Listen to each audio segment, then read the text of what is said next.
बड़ी खबर इस समय, खामनेई की मौत की पुष्टि ईरानी मीडिया ने कर दी है।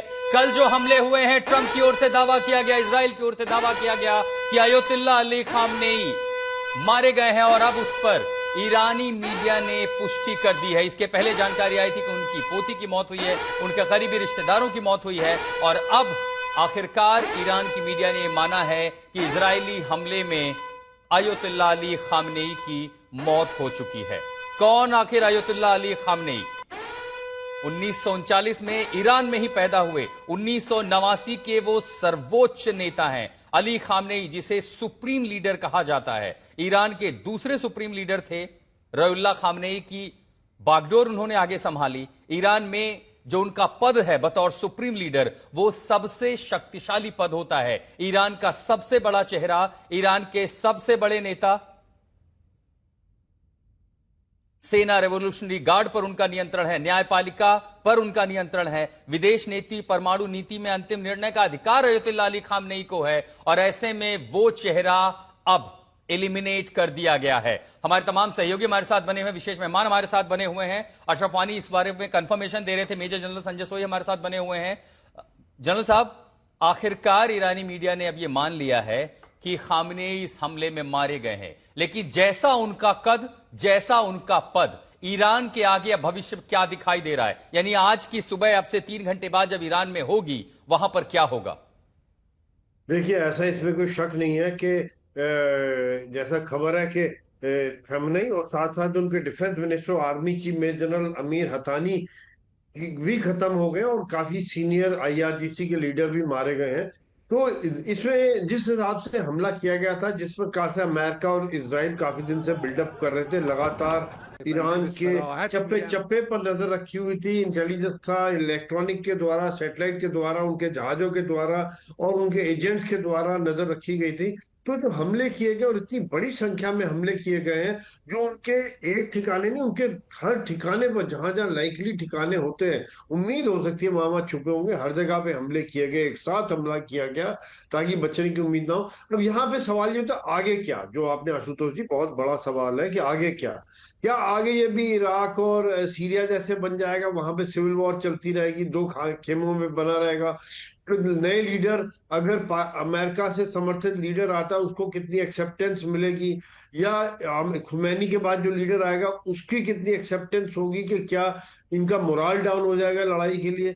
बहुत सी चीजें हैं जो अभी अगले 24 से 48 घंटे काफी महत्वपूर्ण रहेगा, जो दिखाएगा कि इस मौत का ईरान के लड़ने की क्षमता पर, लड़ने की सोच पर, उनके मानसिक दबाव कितना है, उस चीज पर कितना असर पड़ता है। क्योंकि हालांकि इन्होंने अपने उत्तराधिकारी, जैसे हमने पहले डिस्कस किया, घोषित किया होता, लेकिन उसका कितना माना जाएगा, उसकी कितनी सोच रहेगी, उसका कितना विजन रहेगा, ये एक बहुत बड़ा सवालिया निशान उठ जाता है।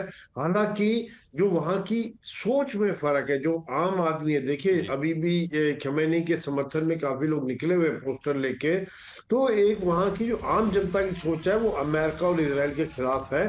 पर एक जो कोऑर्डिनेटेड लड़ाई है, हिजबुल्लाह की भी सोच थी, लेकिन उनकी लीडरशिप जब खत्म हुई ऊपर से नीचे तक, तो वो सोच बनी रहे, लेकिन आपकी लड़ने की क्षमता खत्म हो जाती है, आपकी लड़ने की ताकत नहीं रहती है।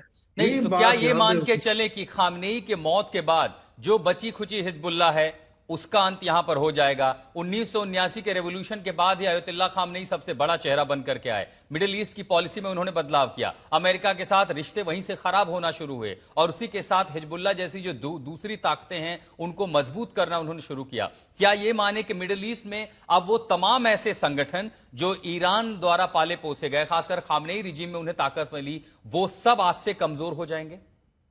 नहीं, इसमें देखिए कोई शक नहीं है कि अगर ये रेजिम चेंज होता है, और किस, जैसे मैं कह रहा हूँ, वहां रेजिम किस प्रकार का आता है, अगर अमेरिका समर्थित रेजिम आ पाता है और उसको एक्सेप्ट कर लेते हैं लोग, जिसका शक है मुझे, सिविल वॉर वाली सिचुएशन, बट डेफिनेटली इनकी सपोर्ट में, हूथी, हिजबुल्लाह, हमास की सपोर्ट में पहले ही काफी फर्क पड़ गया था, क्योंकि इनकी सीरिया जाने के बाद ठीक है जनरल सोई, आपको रोकना चाहूंगा। यहां पर एक और बड़ी खबर है, ईरानी मीडिया ने खामनेई की मौत की पुष्टि कर दी है। आखिरकार डोनाल्ड ट्रंप ने जो कहा था, उस पर अब ईरान की ओर से भी बयान आने शुरू हो गए। ईरानी मीडिया ने पुष्टि कर दी है कि इजरायली हमले में खामनेई की मौत हो चुकी है। यूएस इजराइल के इस साझा बड़े ऑपरेशन में और इस खबर के बाद अब ईरान में 40 दिनों के शोक का ऐलान किया गया है।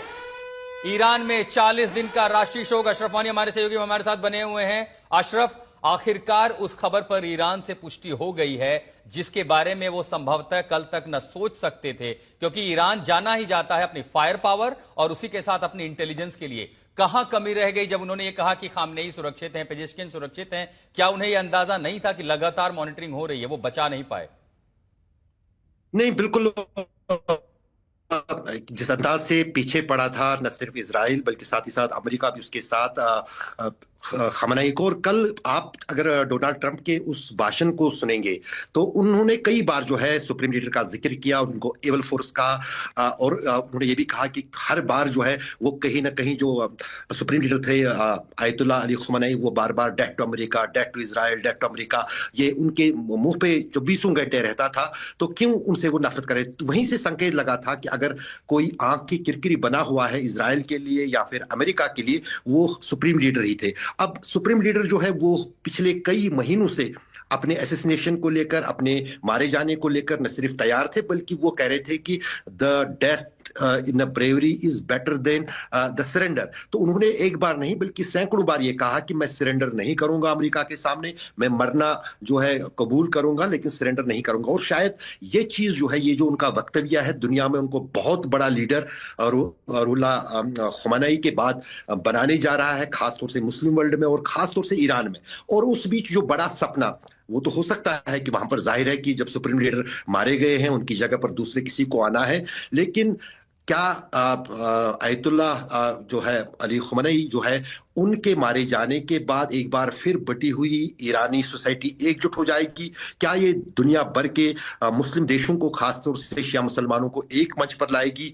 और क्या दोबारा जो है इजराइल और अमेरिका के खिलाफ जो पिछले 5 दशकों से एक विरोध चल रहा है, उस विरोध में तेजी आएगी? ये कुछ ऐसे सवाल है जिनके जवाब मिलने में अभी कुछ समय लगेगा। लेकिन एक सवाल का जवाब जो संभवतः शायद पूरी दुनिया जानना चाहेगी अशरफ, वो ये, खामनेई के मारे जाने के बाद, क्योंकि परमाणु कार्यक्रम पर उनका नियंत्रण, सैन्य पर उनका नियंत्रण और उसी के साथ पॉलिसी पर, अगर खामनेई मारे गए हैं, आगे आईआरजीसी क्या करेगी, क्या कदम उठाएगी? हमले कौन करेगा या नहीं करेगा, यह फैसला अब कौन लेगा? क्या माने यहां से ईरान की फायर पावर अब रुकने वाली है?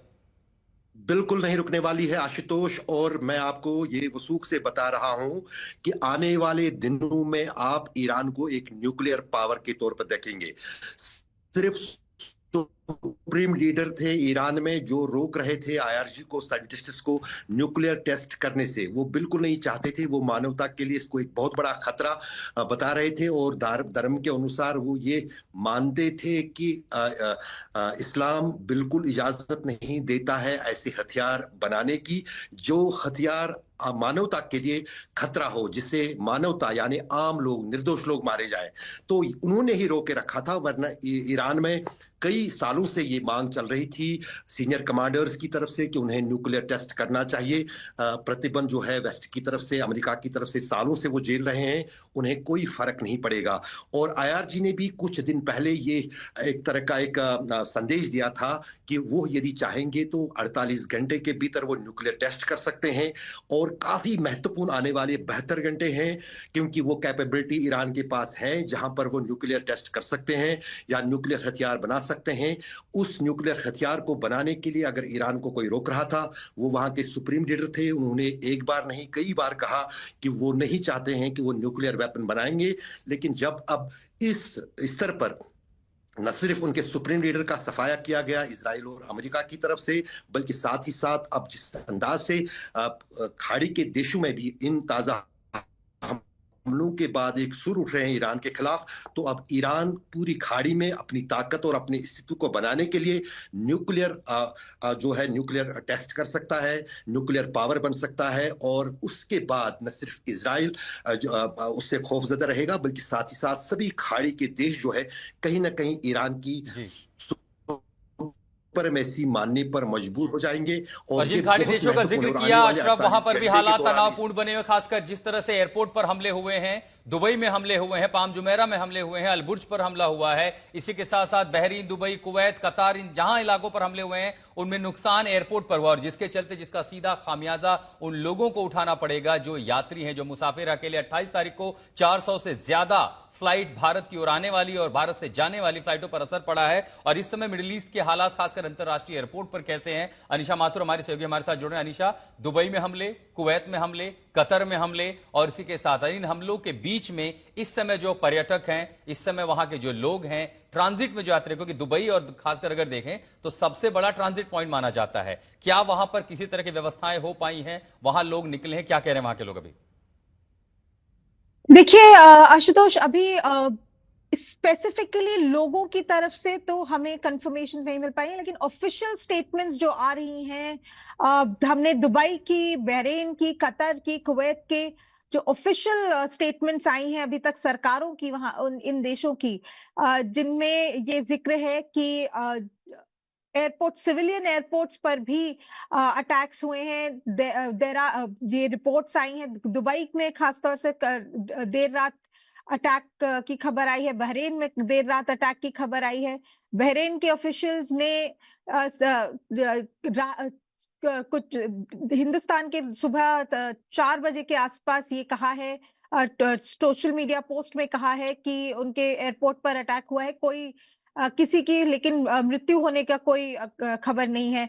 अगर आप ये देखें, 137 ईरानियन बैलिस्टिक मिसाइल्स जो है वो ऑफिशियल स्टेटमेंट है यूएई की मिनिस्ट्री ऑफ डिफेंस की, कि 137 इरानियन बैलिस्टिक मिसाइल्स पहुंची, 132 डिस्ट्रॉय हुई, 5 समुद्र में गिरी, 209 ड्रोन आए।